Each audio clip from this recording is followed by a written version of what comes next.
And now let's talk a little bit about how I got my image onto the velour board.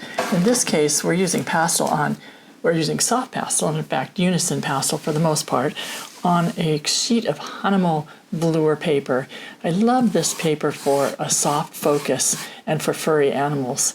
You almost, you don't have the control you normally would with a pastel pencil and a harder sanded surface.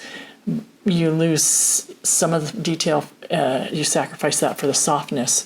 But in this case, I want that. I want some lost edges in the background.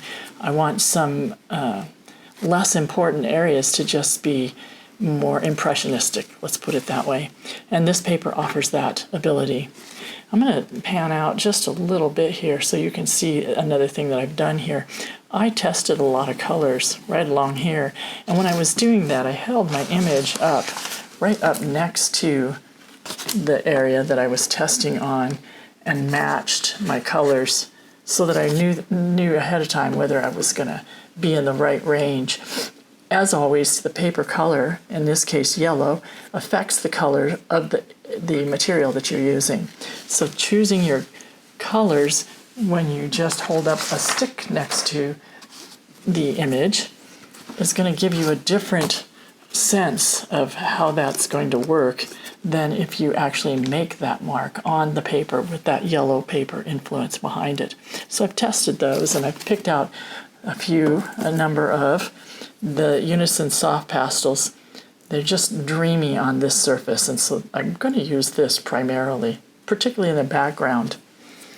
And then if I use any other medium, it's going to be the pastel pencil, and only for the finest detail, perhaps in the eyes, whiskers, anywhere where I need a crisper, cleaner edge. So I have several of those picked out, and you'll have a supply list that you can check. Plus, I'll call these out as I use them. The only other thing that I'm adding to this is the NuPastel Hard Pastel Black Prismacolors NuPastel. They give me the darkest black I can get. That or a Cretacolor, or I guess this one's actually a Pitt by Faber-Castell from Germany. That's another very dark, intense black. So the process I use is to start with the background. That gives me a sense of what needs to come from the outer edges into the animal itself in terms of color reference, I suppose would be the way to put that.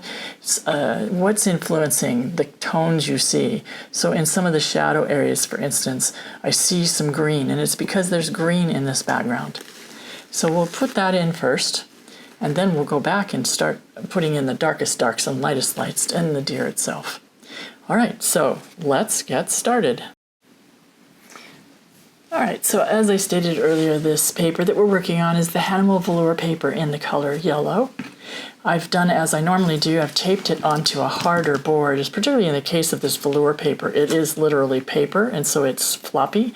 So the best thing to do is to really nail that down. I've given myself a nice crisp edge, and you can see where I actually had this up a little higher and realized that I'd eliminated an awful lot of this fawn's back. And you do need to see the spots in order to fully get that this is a baby.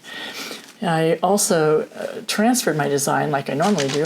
I started off on a piece of tracing paper, which let's just pan out a little bit here so you can see what I'm pointing at. This is the tracing. I've drawn it out first. I usually don't draw it on the velour paper, particularly in this case. It's very difficult, unforgiving, let's just say that to draw it, and if you put a line in the wrong place, you're not as able to erase. And so I wanted my drawing to be accurate first, and then transfer that. And I transferred it, in this case, with graphite paper. The lines are strong against the yellow, but it gets covered up fairly well with pastel, so I'm not too worried about that. In fact, sometimes it gets covered up too soon and you can't find your lines, so I've done as I do often and used a little bit of pan pastel on the back side of my drawing. Let's just open this up so you can see this better. I've got this drawing with pan pastel on the back of it, and then it's taped at the top in the exact position that I transferred it in. so that if I do perchance, and often do, lose my outer lines, I can just gently put that back down and draw wherever I've lost something. So it's at the ready, but yet out of the way. I may not even need it. In this case, it's a simple enough subject and drawing that I probably won't need it, but it's there.